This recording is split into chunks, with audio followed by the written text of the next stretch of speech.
guacamole. Guacamole. Hello tout le monde, aujourd'hui je suis là pour vous parler du livre Nom de code Blackbird de Hannah Karay. Déjà je m'excuse, même si on s'excuse pas soi-même, mais bref voilà, j'ai mes allergies. Je suis chez mes parents en fait et mes parents vivent à la campagne et j'ai mes allergies et là j'ai le nez bouché. Et donc je suis désolée si je parle un peu du nez, voilà, si ma voix est pas comme d'habitude, j'espère que ça va pas trop vous déranger. Voilà, désolée. Alors c'était un roman, comment dire, pour adolescents et même pour pas adolescents. C'est un roman suspense. Donc franchement je l'avoue, ce qui m'a attirée sur ce livre en fait, c'est la couverture. Voilà, en labyrinthe, je sais pas si vous voyez bien avec l'éclairage, voilà. En labyrinthe, en relief et surtout la tranche du livre en fait qui est rouge. C'est un thriller avec de l'aventure, comme je vous l'ai dit, du suspense. Et c'est vraiment un roman super intéressant pour les plus jeunes comme pour les plus vieux. Donc je vais vous lire la 4e de couverture et après je vais vous faire un petit résumé du bouquin. Il y a marqué « Liste des choses que je sais, 2 points » et c'est souligné. Je suis à Los Angeles, je me suis réveillée sur les voies du métro à la station Vermont Sunset.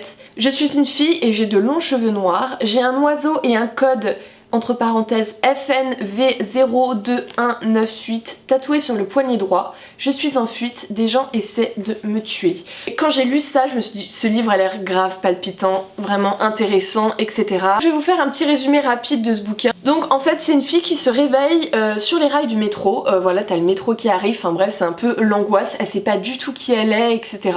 Voilà, c'est pour ça que je vous ai fait la liste des choses qu'elle sait, c'est juste ça. Et voilà, et donc là elle va tout faire pour un peu savoir qui elle est, pourquoi elle est là, etc. Et c'est vachement intéressant parce que voilà, il y a des gens qui essayent de la tuer, on sait pas pourquoi. Et franchement, enfin on peut pas lâcher ce livre, on est complètement mais dedans du début jusqu'à la fin. Et c'est, je trouve ça vraiment bien pour les plus jeunes qui commencent à lire ou qui essayent de lire des bouquins un peu gros entre guillemets, enfin je sais pas si vous comprenez. Voilà, donc je vais vous lire un petit extrait du livre, c'est parti. Le soleil s'est couché depuis 1 heure sur la ville tentaculaire et pourtant le métro garde sa chaleur. À la station Vermont Sunset, une asiatique à qui la frange noire donne un air sévère se penche au bord du quai afin de voir si la rame approche. Sous une affiche publicitaire pour une émission de télévision, un groupe de lycéens attend. Ils s'échangent leurs écouteurs d'iPod et discutent d'un certain Kool-Aid. Tu n'entends pas les jeunes rire. Ils ne te voient pas. Allongé sur la voie, là où le tunnel disparaît dans l'obscurité, ce sont les vibrations qui finissent par te réveiller. Tes paupières s'ouvrent lentement, tu distingues le plafond voûté. Tu as le crâne comme dans un étau. Tu es couché sur le dos entre les rails, parmi les papiers de bonbons et les vieux journaux. Le klaxon hurle. Un faisceau lumineux embrase le mur couvert de carrelage. Tu relèves la tête, colles ton menton à ta poitrine, mais ton corps est lourd.